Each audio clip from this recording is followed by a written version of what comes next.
What if I told you that you've been watching the wrong character this entire time? For four seasons, dozens of episodes, hundreds of hours of theories. You thought this show was about Eren Yeager, his rage, his obsession, his plan to free his people. But what if Eren was never the main character? What if he was just a weapon pointed at a target by someone who was always 3 steps ahead? And what if that someone was right in front of you the entire time? Stay with me, because by the end of this video, you will never watch Attack on Titan the same way again. Let's start with the most basic question possible. What does a main character actually do? They drive the story forward. They make decisions through their own choices. Now, let's apply that to Eren. Season 1, Eren transforms and saves Trost. Okay, main character energy. Season 2, Eren gets kidnapped twice. Gets carried by Mikasa. Gets saved by Levi. Season 3, Eren gets kidnapped again. Spends half the season in a cave. The actual plot is driven entirely by Erwin,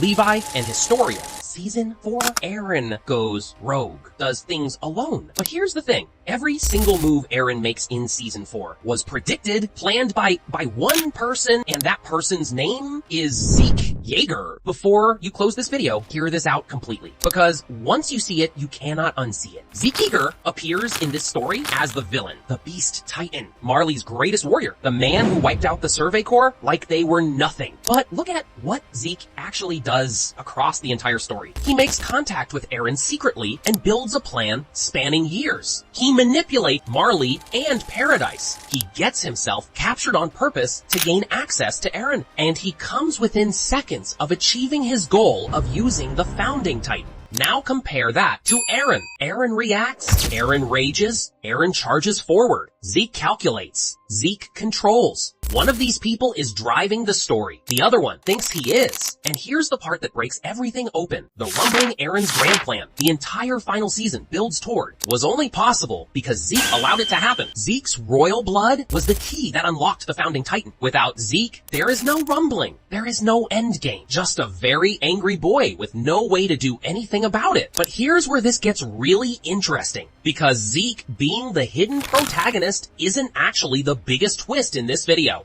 The biggest twist is who the show itself was always really about. Ymir Fritz, not Eren, not Zeke, not even Erwin. The slave girl who lived 2,000 years ago, who made a deal with the devil in a dark place, who has been building titans in a sand dimension for 20 centuries, waiting every single event in Attack on Titan, the fall of the walls. The warriors arriving, Eren getting his Titan powers, the rumbling, all of it was building toward one moment, Ymir Fritz being freed. Not by a king, not by royal blood, not by military genius, by Mikasa Ackerman. A girl who loved someone so much, she was willing to kill him to free him. And that moment, Ymir watching Mikasa choose love over survival, was what 2,000 years of suffering was building toward. Not the rumbling, not Paradise being free. Ymir Fritz finally understanding.